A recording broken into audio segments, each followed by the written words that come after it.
Good afternoon, everybody. Welcome to the October 19, 2020 meeting of the Rotary Club of Raleigh. Thanks for joining us for week 2 of our Wolf Pack extravaganza. So last week we kicked things off with basketball great Derek Wittenberg. And this week we will hear from our own member and the North Carolina State Chancellor, Randy Woodson. Obviously, those folks have their hands full trying to run a major university during a pandemic. So we appreciate Chancellor Woodson taking the time to speak with us today. We look forward to hearing all about how things are going during this most unusual year. Before we get started, I did want to make sure that everyone has heard the somber news that we received that Sam McNairy passed away over the weekend. Sam, was such a vibrant person and such a great Rotarian, and he was taken away from us much too soon. I particularly, I'm going to miss him because he was one of our most faithful and regular members attending our Zoom meetings and socials. So before we turn this over to Richard for the invocation, I was going to ask Tom Packer if he might want to say a couple words about Sam, since he is Sam's neighbor. Well, thank you, Eric. You get to know a fellow when he's a neighbor for 10 years, and he's right next door. And Sam was a decent, friendly, generous man who raised his 2 sons well and was a very loving husband to Lou, his wife, and just the model of a epitome of a good neighbor to Leslie and to me and to everybody who knew Sam and knows Lou. And it comes as a big shock that he's gone, and it's a big hole in our lives. So, and we all know Sam as just a very loyal Rotarian, of course, and friend to all of us. So as we go forward, please just keep Sam and Lou in your thoughts. We will pass along any memorial recognition or services that the family may plan in the coming days, but we'll all miss Sam very much, and please just again keep him and Sam's family in your thoughts. And Eric, I'll send it back to you. Thank you. All right, thank you, Tom. I think he was officially a neighbor to you, but he was a good neighbor to all of us, and we'll miss him. All right, now let me turn the program over to Richard Watkins for the invocation and the pledge. Thank you. I believe that it is appropriate after what we just discussed to just take a moment of silence and remember the life of Sam McNairy.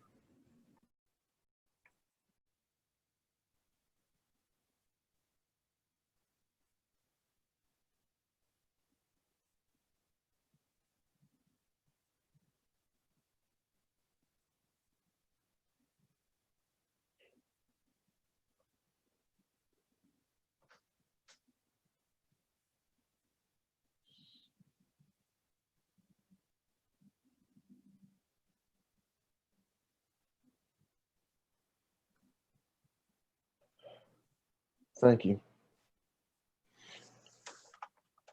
And I guess thank you for allowing us all to be here today. In general, tomorrow is not guaranteed, so I'm grateful for having the opportunity to be with all of you today. And I ask for at least that all the days that follow, that we are all kept safe. For all the days that follow, may we all be kept in good health.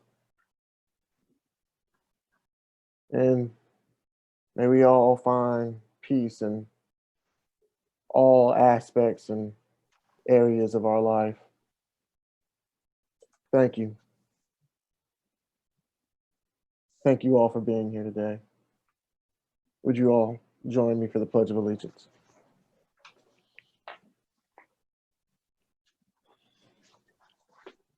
I pledge allegiance to the flag of the United States of America and to the republic for which it stands, nation, under God, indivisible, with liberty and justice for all.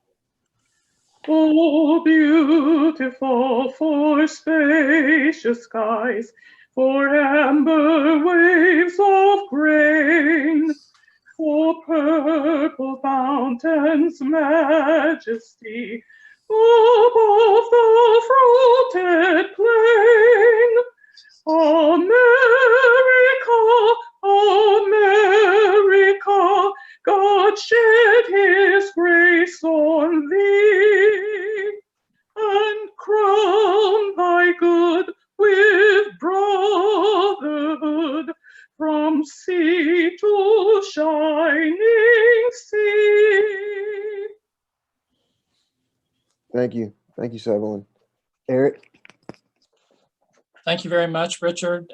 Thank you, Sevelin, again for your lovely singing. All right. At this point, let me remind everyone to send a chat or an email to Linda with your cart money. Or if you have a happy dollar that you want to announce, you can put that in the chat and let us know. Next week, our speaker will be Brad Davis, the executive director of the Wake Med Foundation, and Robert Ainge, who's the board chair of the Wake Med Foundation. So we'll be looking forward to that. And then I know Richard is cooking up something interesting for November 2nd, but I don't think we have that quite nailed down yet, so we'll let you know as soon as we can. And then November 9th, we have April Ranger with C-SPAN. It'll be interesting to hear about how C-SPAN works. And I know the following week, we have our own Kirk Warner.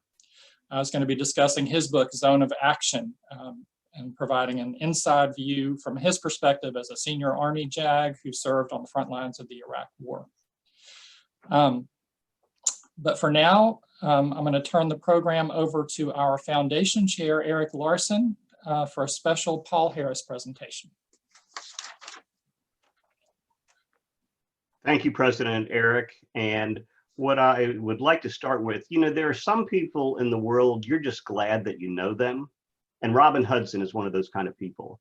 I am delighted that we're honoring her today with a Paul Harris Fellowship. A Paul Harris Fellowship, for those who aren't familiar with it, is when someone makes a significant contribution to the Rotary Club, or excuse me, Rotary International Foundation. They are honored with a Paul Harris Fellowship named after one of the founders of Rotary. Robin has made quite a habit of this. This is her 5th time of doing this. And so not only are we recognizing her for that, but just for her ongoing contributions to Rotary. Robin is a long-serving member of the North Carolina Supreme Court and an even longer member of this club. As a matter of fact, in her official biography on the court website, she lists the Rotary Club of Raleigh as one of her most important professional associations. So what we like to do when we're recognizing a Paul Harris Fellow is talk about the kind of work that Rotary does around the world. And today we'll go to the country of Guatemala. In Yocotanego, which is about 25 miles from the Guatemala city, there's a community center focused on education and medical care for the children in that community. Guatemala is trying to bring its children into the 21st century, but from a learning standpoint, but Guatemala is a very not a very wealthy country, let's put it that way. Rotarians in Kelowna, British Columbia, and Charles Edwards would like to point out that's in Canada, they heard about this community center and the children, and they decided to help. They raised funds and received grants that allowed the Rotary Club to buy Chromebooks for this center. These devices allow connections to the internet, which then provides education to over 170 children and to their teachers. The children and teachers now have the whole world open to them. Projects like this are made possible by people like Robin. So today we're recognizing her with her Paul Harris Fellowship. She has received the pin and her certificate, and we want to thank Robin for that. So a round of applause for our newest Paul Harris Fellow, Robin Hudson. Thank you, Eric. And back to you, Eric. My pleasure, Justice. And thank you very much for delivering the pin. I appreciate it. It looks great, and thank you so much, Justice Hudson, for your generosity and for what you have done. That's going to make a big difference for people around the world through your generosity to the Rotary Club of Raleigh, or to the Rotary International Foundation. My pleasure. Thank you. Okay, next we have a report from Mark Hackett about the Southeast Raleigh Rotary Club.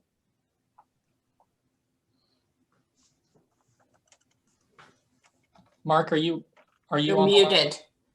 Yeah. Okay, how's that? Let me work. Perfect. Yes. Okay, good afternoon, everyone. Thanks, Eric. Meeting Eric and maybe a couple other folks from our club did. So I'm gonna try to give an update, but Eric and others, please fill in. I think we have at least one member of the Southeast Raleigh Club that's on the call as well. But so last week, one of the first things they did was to go through a survey or the results of a survey that they had put out just the week before. So only gave folks about 4 or 5 days to respond, and they got about 60 to 70% of the responses back, which was fantastic, particularly for their first survey. And basically, they just asked 4 or 5 questions, really simple. And as a general rule, the feedback was very positive.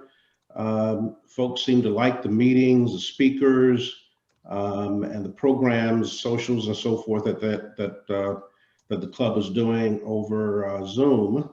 And surprisingly, maybe not, they were satisfied with their dues structure. So they think the dues are fair as well. So far, they're okay with the level of support that our club is providing. We try not to be overbearing, but at the same time, give them what they need.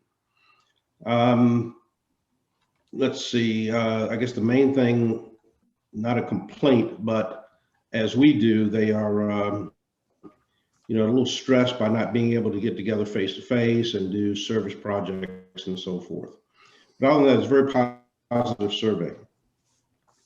The other thing they talked about, some of the upcoming projects. We have a joint project that I'm sure Gene will talk about in a second at one of the local parks coming up in November.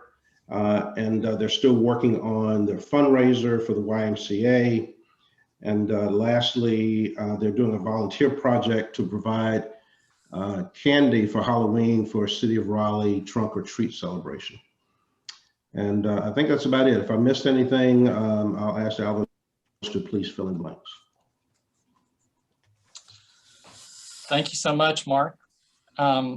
All right, and next we will move to Christy Santacana, who has a very exciting membership report. Good morning, everyone. Yes, we actually have a couple of readings today. We have a first reading for potential new member, Dr. Bob Bilbrow. And Bob is a retired physician here in Raleigh. He was a founding physician with Raleigh Medical Group, where he specialized in internal medicine and cardiovascular disease. And he also served in the U.S. Army Medical Corps. He attended UNC for both undergrad and medical school, and has served on various boards across the community. So we're excited to have him as a potential member. And we also want to do the second reading today for Scott Hensley, who we introduced last week. He's sponsored by Jim Dorsett. He's an attorney, CPA, and tax partner here in Raleigh with Stansel CPA, and focuses on the firm's tax compliance and tax planning service areas.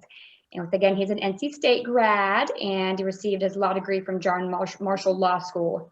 So we're excited to have both Scott and Bob as potential new members. I think they're both the amazing assets to our club. If y'all have any questions or comments, just send them my way. And that is it for today. All right, that is great, and we are excited to have these two potential new members coming on.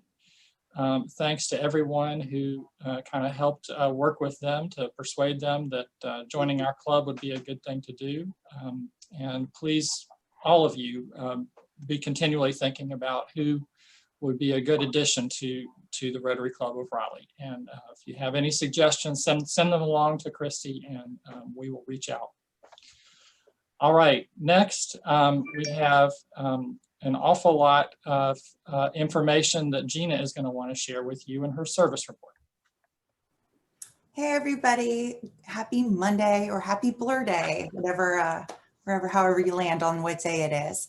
I was going to have a meeting pertaining to the day of service this coming Wednesday, but something from work came up, so I will move it to next Wednesday. So we will be talking about next year's day of service. To give you a little bit of an update or a preview, I did meet with some members of the Southeast Raleigh Club last Wednesday to start putting some of the framework up for that day of service. So be looking to hear about more announcements pertaining to that. So sorry I couldn't make this Wednesday work, but next Wednesday we will have a service meeting. Okay, next slide, Valerie. Okay, so we do have two outside service events that are happening in November. So this is going to be at the Moton Park, which he was a basketball coach or is a basketball coach and a former basketball player for NC Central. But on Tuesday, November 10th, and November 21st from 9 to noon. So one day is a Tuesday, one day is a Saturday. We're hoping for 10 people to sign up on each date. With that said, it is going to be a partnership with the Southeast Raleigh. So we're hoping for 5 members of the Rotary Club, our club, to sign up, and 5 members of the Southeast Rotary Club to sign up. I'm sorry, was there a comment? Okay, so that is going to be a great event. Sign Up Genius went out this morning via newsletter, wonderful newsletter that went out thanks to Valerie. So you can find the link to go for this improvement park project. So get outside, get ready to be dirty. All right, next slide.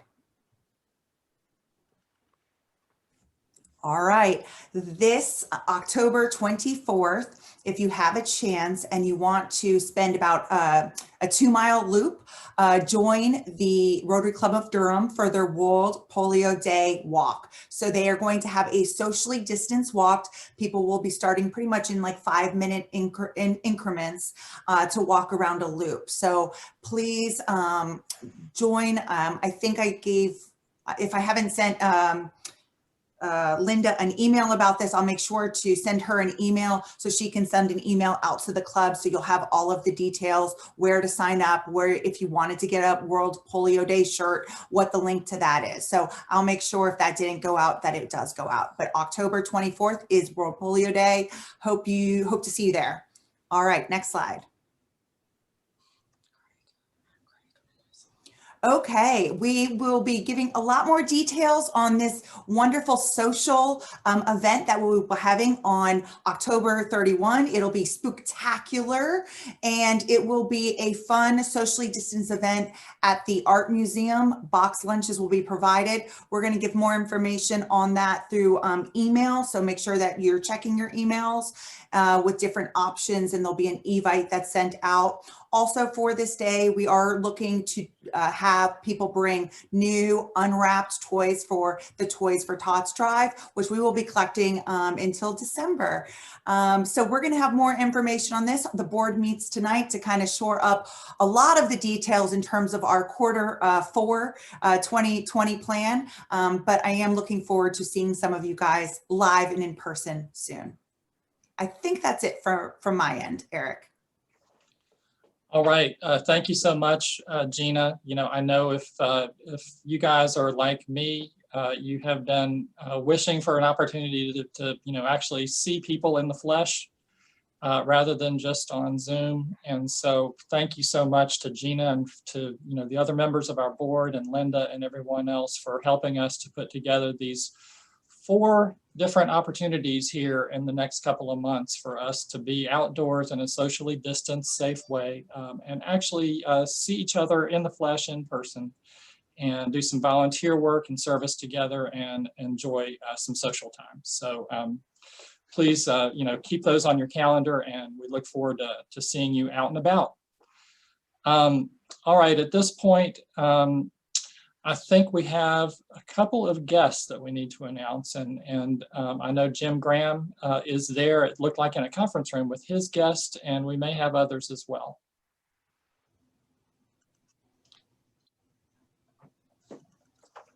Jim, would you like to unmute and introduce your guest?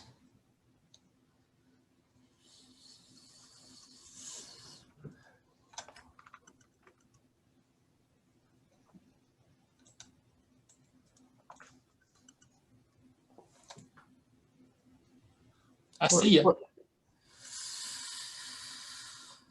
Sorry. We can't hear you, Jim.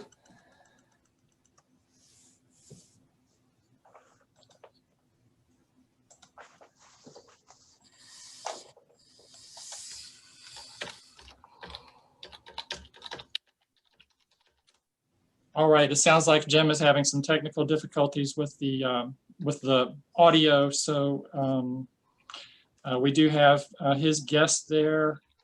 And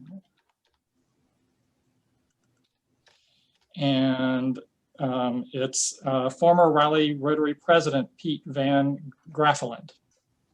So Pete, welcome. Thank you for joining us today. Glad to see you, and thank you for being here. Do we have any other guests?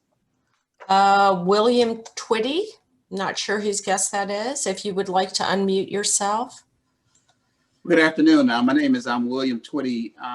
I formerly attended a Rotary meeting a few years ago, and I was just invited to attend the one today. So still considering about the membership, but just want to kind of listen in to the president from NC State. Thank you. Welcome. Welcome. Thank you so much for joining us. All right, and I understand that we may have some happy dollars from Jim Dorsett. If you want to unmute, Jim. There we go. Yeah, I was having a little trouble finding it on there. So yes, I have happy dollars in that our son James Dorsett, who's a fellow Rotarian, became engaged over the weekend on Saturday.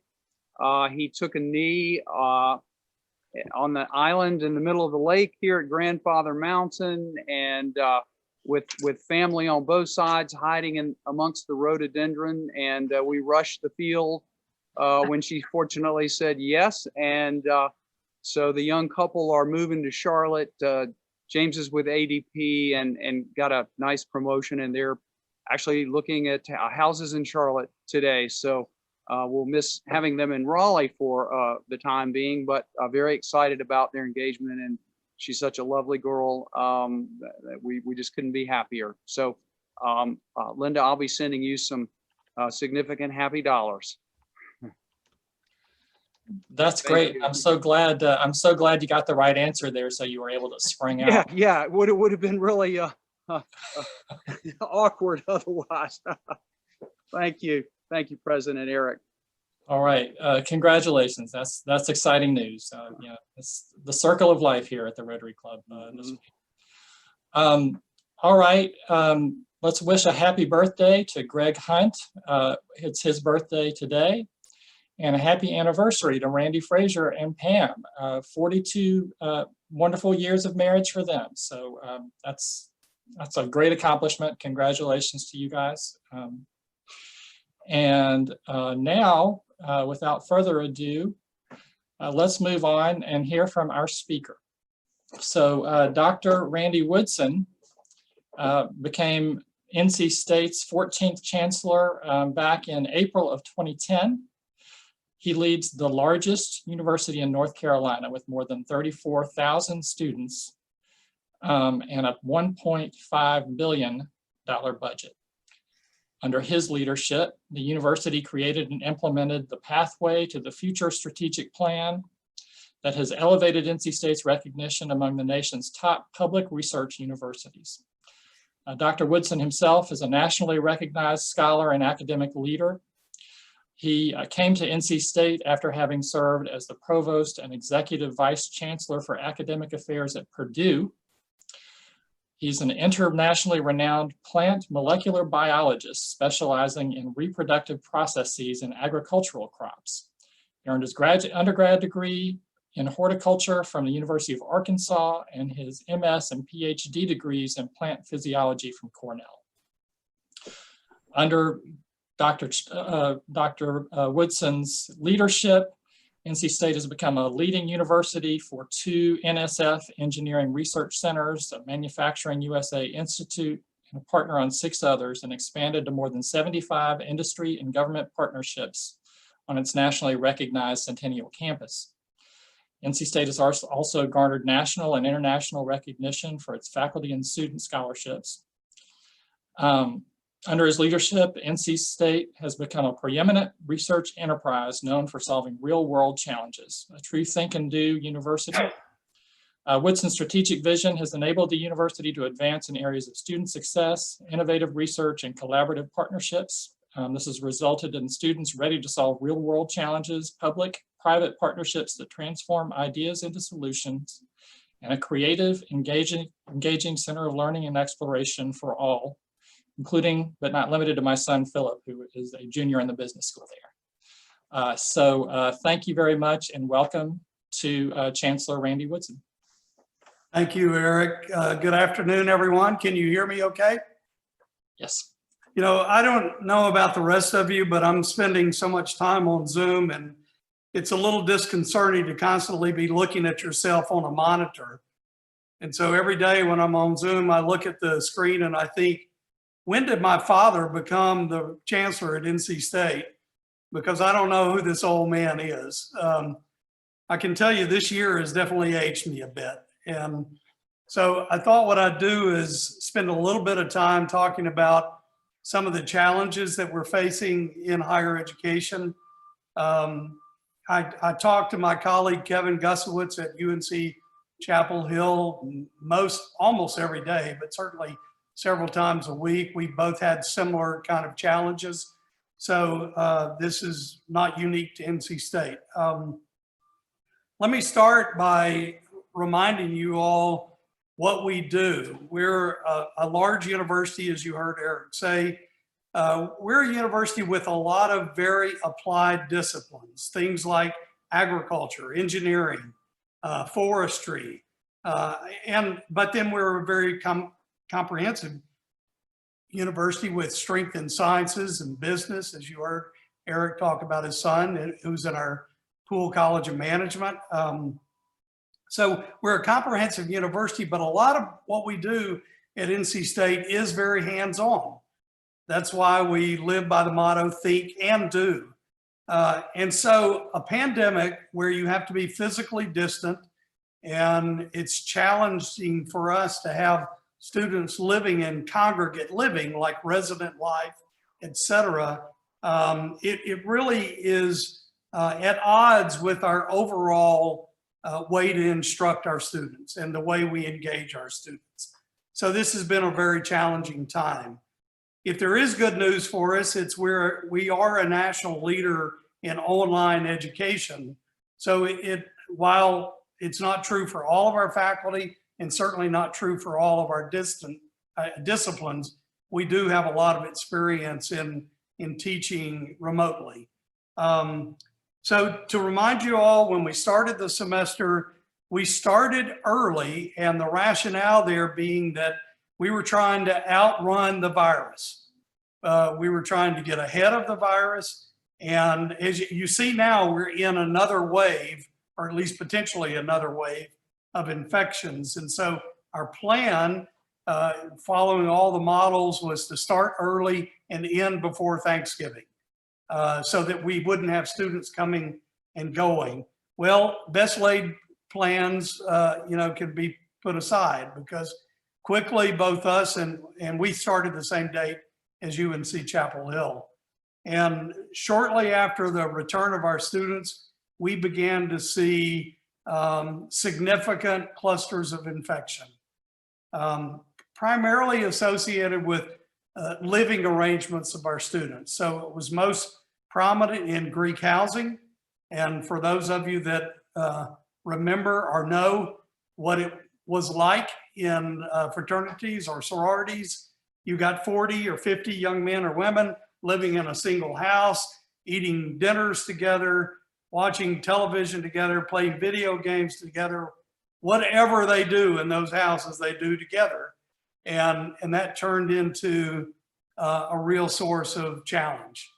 And then we also had a significant challenge off campus in student housing.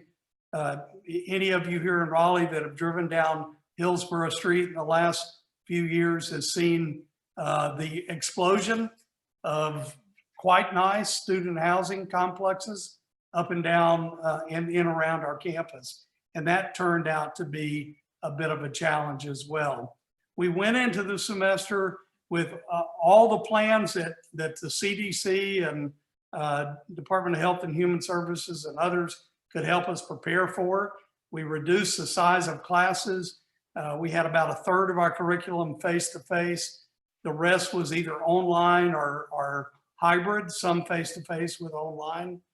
And I will tell you that, and we re-energized research. You know, we do about $500 to $600 million in research every year. And so we started all of our research labs in June. And we reignited extension across the state of North Carolina. And we haven't had a single community spread of COVID-19 in the classroom, in our research labs, or in our libraries. So all the cases of COVID-19 on our campus were all connected to the congregate living arrangements of our students, whether on campus or off campus. And so you've read about what we've had to do. In the words of Dr. Mandy Cohen of DHHS, we needed to de-densify our residence halls, reduce the number of students living in residence halls. And we did that, much to the chagrin of many of our students that had to return home or find other housing in Raleigh. We typically house around 10,000 students on campus each fall, and we're now down to around 1,900. Our average daily count of COVID-19 is as close to zero as it can be. We may be averaging 1 or 2 cases a week, almost all off campus. So what we've done has worked, but it's not sustainable. We need to get students back on campus. We need to get them back in classrooms, and we need to do that as safely as possible. So we're working on, there's someone blowing leaves outside my office. Is that distracting? Everybody's okay? Okay. You know, we still have people working here blowing leaves. That's a good thing. So we're working hard right now on our spring plans. And we hope to bring back to campus somewhere around 5,000 students, which would be 1 student per room, which will limit the spread of the virus. And we hope to return to some in-person instruction by having much more robust testing. I'll remind you all, in case you need reminding, when we opened in August 10th to be precise, the average return on a test was about 6 to 7 days. We were at a real backlog of tests nationally because of a logistics and supply chain issue with the testing. That's improved now. We get testing back, results back within 24 hours, often less. So we're much more confident that we'll be able to know what we have on campus and be able to control it when it does happen. Many of you understandably would be asked about how this has impacted students in terms of their health. We haven't had, we've had one death associated with an NC State student, and it was a part-time PhD student that was enrolled in our distance education PhD in education, and he was a principal at a high school in the northeastern part of the state, and so he hadn't been on campus. He wasn't. He was enrolled in the PhD program for distance education. A tragedy nonetheless, but not associated with the typical students that we find here on campus. We've had one hospitalization from a student, and that was overnight, and it was related to complications associated with diabetes, but that student is fine and healthy. The challenge for us, and you've probably read this, is that for young people, the typical student at NC State, over 50% of the students that have the virus don't even know they have the virus. No symptoms, they don't present with symptoms. We determine that they have the virus because they come in because their roommate had it, or because their boyfriend had it, or they were at an event where others had the virus. And so the vast majority of the students in the population that's at NC State typically show very mild symptoms. Now, that doesn't mean it's not our responsibility to do everything we can to manage this virus, because they go home to people like me, and they go home to parents and grandparents and siblings, et cetera, that may be more vulnerable. So it's something we have to pay attention to. So our entire focus now is improving the conditions of our students from the spring, giving students more opportunities to connect with one another. One of the biggest challenges we face right now in higher education, and we all face it, you know, we're having to deal with this virus in different ways, but this is really a difficult time for young people in our university and in all universities. They want and expect the normal college experience, and it's just not possible to give it to them in this environment. And so we're seeing a lot of mental health challenges. We have tremendous need for counseling for our students because they're missing, just like all of us, and Eric said it at the beginning, you know, we love these volunteer events because we get to see each other in the flesh. And I know my wife is tired of seeing me in the flesh, because that's about all we see is each other every day. Don't tell her I said that, by the way. You know, it's a tough audience here. I can't tell if you're laughing or if you're, I feel like, you know, a comedian here that doesn't get, I need a laugh track. All right, bottom line. There's too many of us on mute. You know, we really need to do a better job at NC State, and frankly, all of higher education, of giving our students ways to interact with one another. You know, they're struggling because they're in their dorm room, or they're in their apartment, or they're at home on Zoom 5 or 6 hours a day in classes, and they're not interacting with one another. And so we're going to have to do a better job of that in the spring.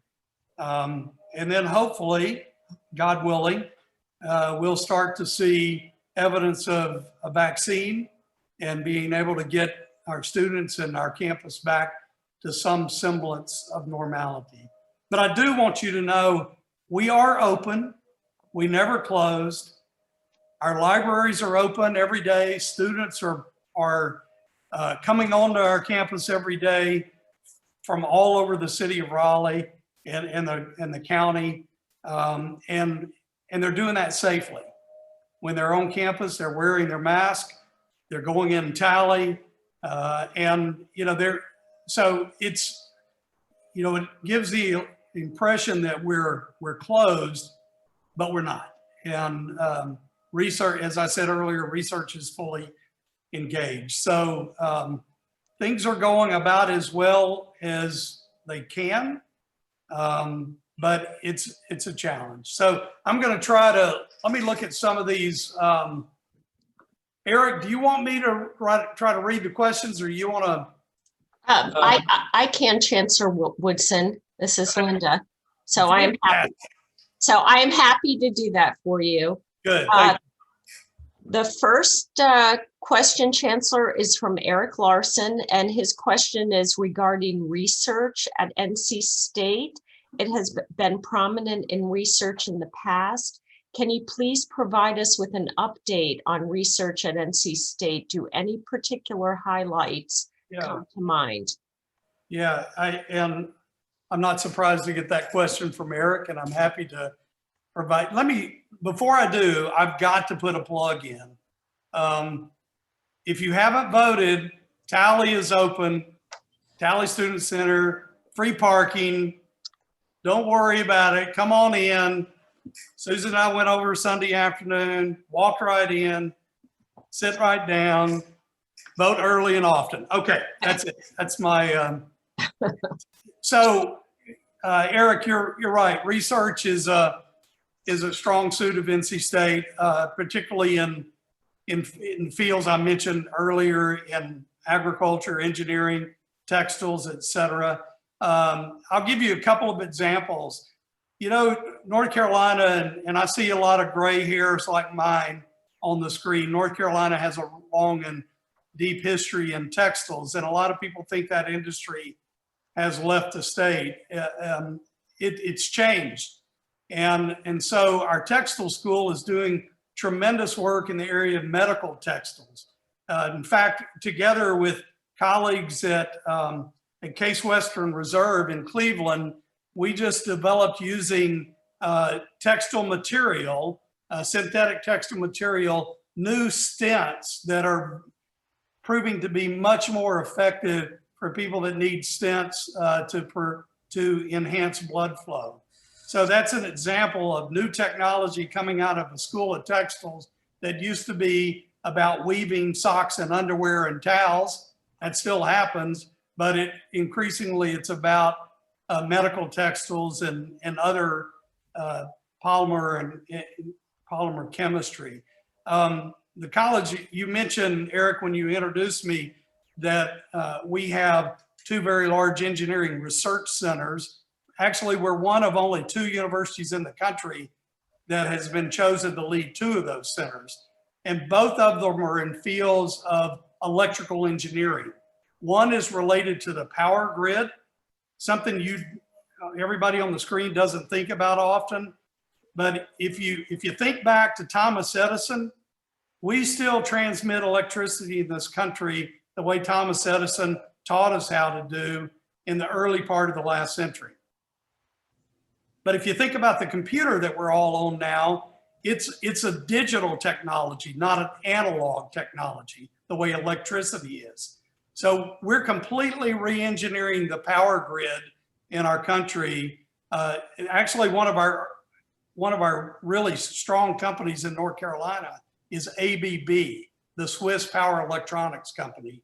And together with companies like ABB, Honeywell, and others, we're completely re-engineering the power grid to transfer it from analog to digital, so that it truly can be plug and play. The frustration for a lot of us that may have solar panels on our roof is that we can't put power back on the grid as much as the companies are happy for us to take it off. And so this new technology will really re-engineer, no pun intended, the way power is distributed and monitored across our country. And third, we've got a big center focused on wearable medical monitoring devices. These are things like, I'm an asthmatic, and one of the things associated with asthma is that you need to try to identify what are the triggers to your attack. And we've developed wearable devices you can wear on your body that constantly monitor your blood oxygen level and also monitor the surrounding environment for allergens, and can download data to your doctor about what triggers your asthma. And it's an amazing technology, but what's cool about it is you never have to plug it in because it's powered by your own temperature of your body. So the temperature differential between the technology you're wearing generates the electrical current that's necessary to keep the device charged. I mean, this is pretty cool stuff. I mean, yeah. I Somebody totally think- agree. Yeah. Okay, we have another question, Chancellor Woodson. The next one is from Wilson Heyman, and he says, NC State is such a strong school in many sciences and applied sciences. It seems as though the validity of the scientific process and judgment is under attack today by some in the political sphere, like no time before in my lifetime. What challenges does this present for NC State and our society? And what can we all do to combat this trend? Boy, that's such an insightful question. So without, trying to get too political here, I think that it is very clear that science and scientists have been brought into question because some of the major issues of our day, things like climate change, for example. I'm hopeful that this pandemic and everything associated with the current environment we're in is reminding the population of the world how critical science is to our survival and our thriving. As scientists, we have a responsibility to do a better job of communicating more clearly and more publicly about the work that we do. That's one of the reasons why at NC State we've started a group of faculty that specialize in the public dissemination of science, in making science accessible and relevant to the broader population. So I don't want to blame politics. It's so easy now to blame politics. I think those of us that are scientists have some responsibility to be clear about the way we communicate, to make our science accessible. I'll give you one example that I'm super proud of. We have a really strong relationship with the North Carolina Museum of Science. And we have joint faculty between the museum and our university. And they're doing some amazing citizen science where they involve just everyday folks like us in the collection of data and in understanding of science. So I think it is true that science has been under attack, but I believe that a few people like Tony Fauci and others are reminding us all every day how important it is to pay attention to the scientific process. Thank you. Our next question is from David Forrest. He says, as the father of a sophomore at NC State and an alum married to an alum, son of an alum, I'd like to commend you and the faculty and staff of NC State. I cannot imagine how this pandemic could have been handled better than NC State has handled it. You exemplified think and do. Well, you're very kind. I'd love to share some of my email with you to give you an alternative view. Look, we're doing the best we can, and I want to give our faculty tremendous credit for how hard it's been on them to have to pivot. I know it's hard on our students, but we're just trying to do it. I don't know about the rest of you. Looking at some of you, no, I don't think any of you were here for the last pandemic. So this is our first time to lead through something like this in 100 years. So look, we had an earthquake in North Carolina earlier this year. We've had a pandemic. When the frogs start falling out of trees and the locusts come, I'm headed to the hills. You won't be safe in the hills, though. That's good advice. Our next question is from Charlie Upshaw, who says, with the reduction in on-campus student population from the 10,000 to 1.9 to 5.5 thousand in the spring, does that reduce the income coming into NC State? Well, does it ever? So, yes. So here's the biggest challenge we faced. Enrollment is very strong at NC State. Our undergraduate enrollment this fall is at a record high. So we did not have a lot of students say, look, I think I'm just going to sit this year out. So enrollment is strong. And because I know how much those of us in Rotary care about our colleagues around the world, I think our biggest challenge at NC State has been on the international front. We enroll about 4,500 students a year, all graduate students, almost all graduate students from outside of the US. And we're down about 1,500 international students. And that's largely because they couldn't get visas, because consulates all over the world were closed as a result of the virus. So that's going to correct itself with time. But the big financial impact to us has been having to send our students home. It's cost us in 4 key areas: housing, dining, we feed all these students, transportation, they don't buy parking passes, and finally athletics. Athletics has had this is a challenging time for, well, you see, I mean, there are no fans in the stands. So we're down, we've had a hit of about $75 million. Now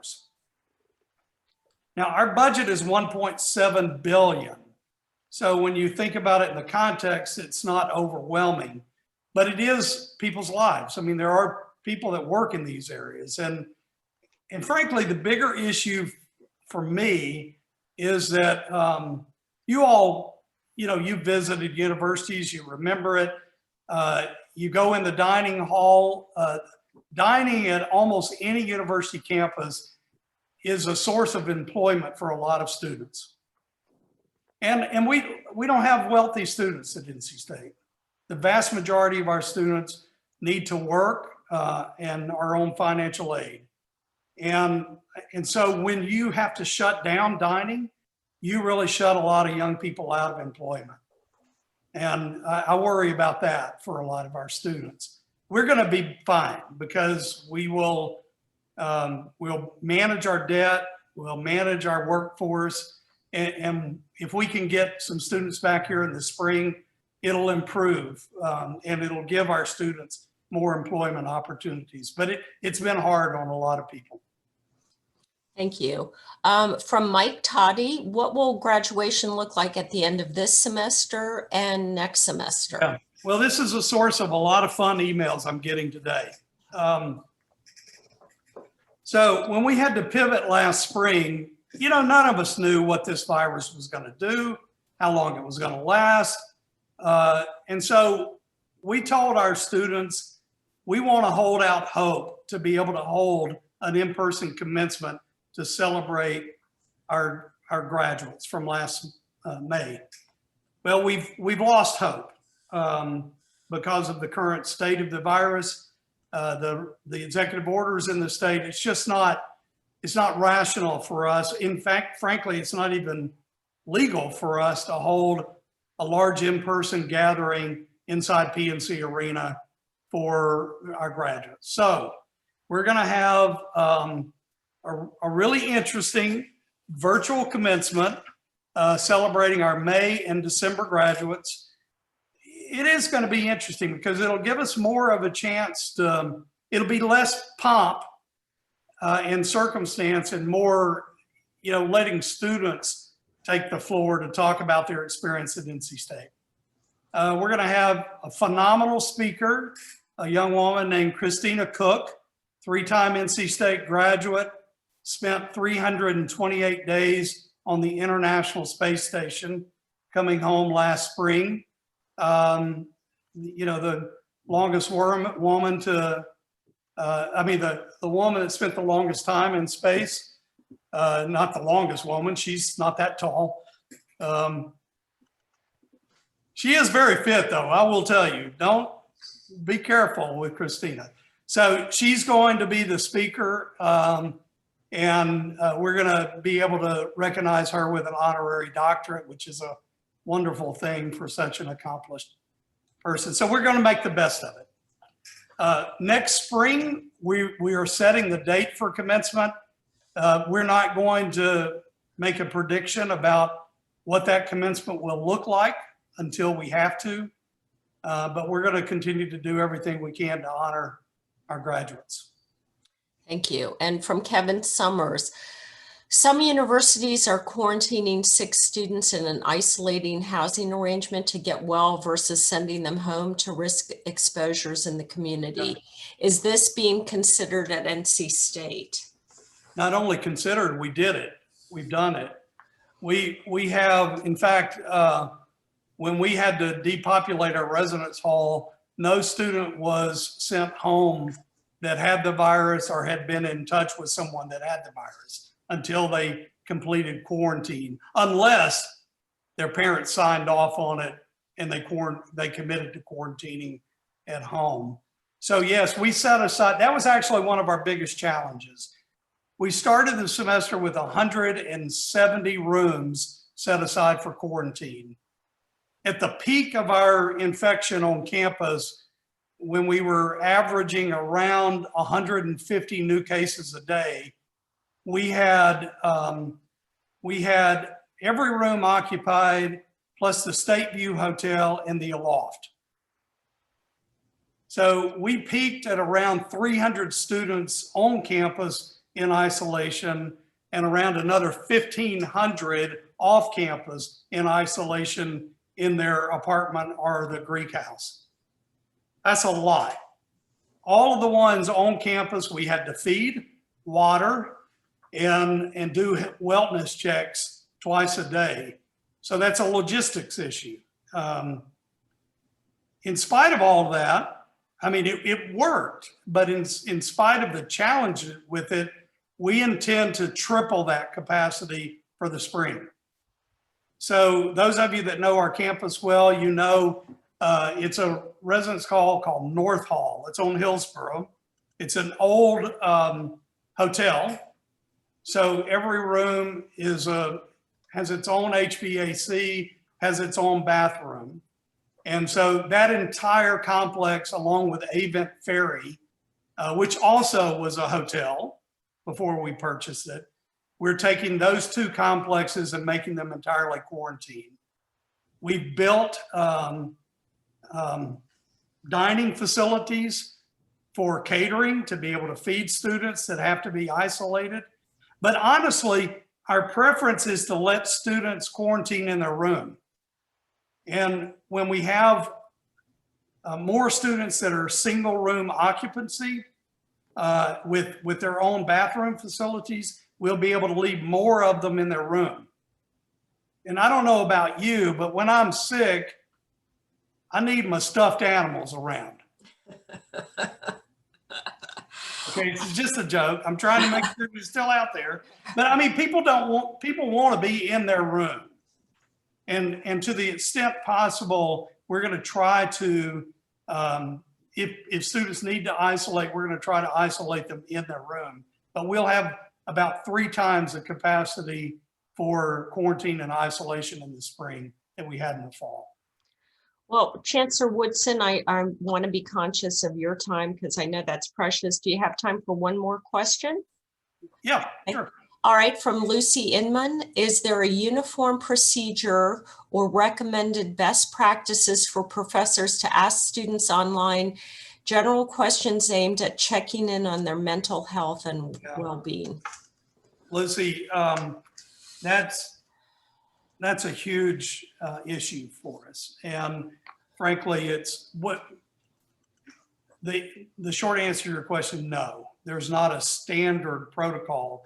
What there is a constant reminder to our faculty, please stay engaged with your students, and to the TAs and to everyone to just reach out to them to see how they're doing. We learned a valuable lesson this semester. In our effort to try to truncate the semester, keep students from coming and going, we didn't include students need breaks.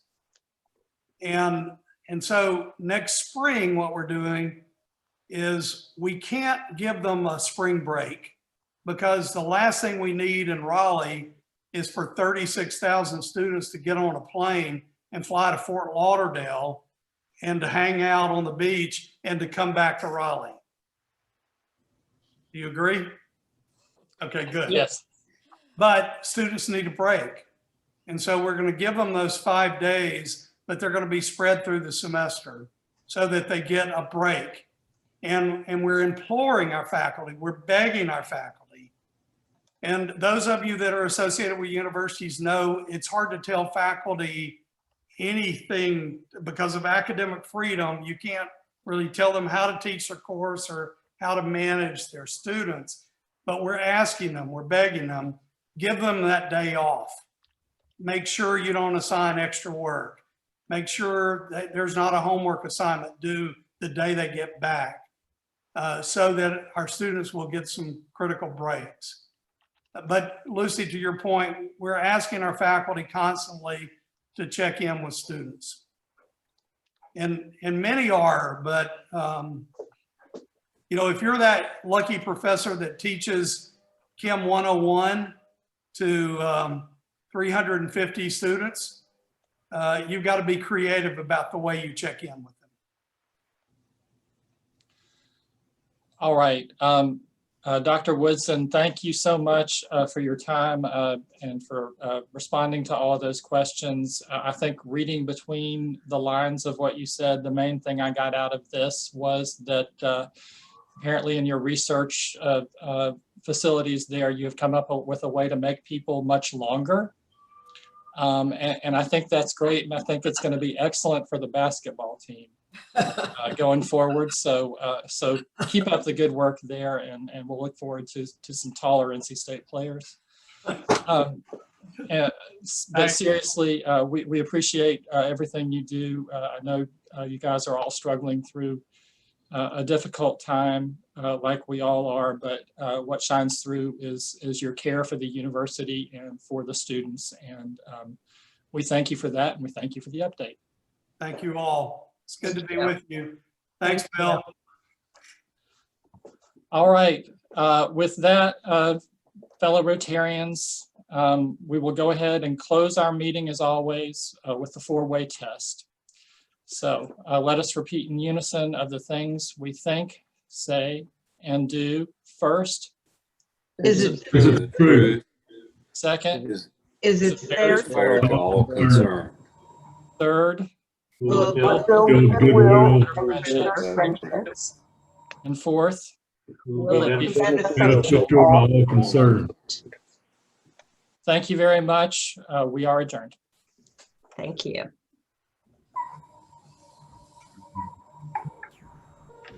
ROTARY. That's Yay. Thank you.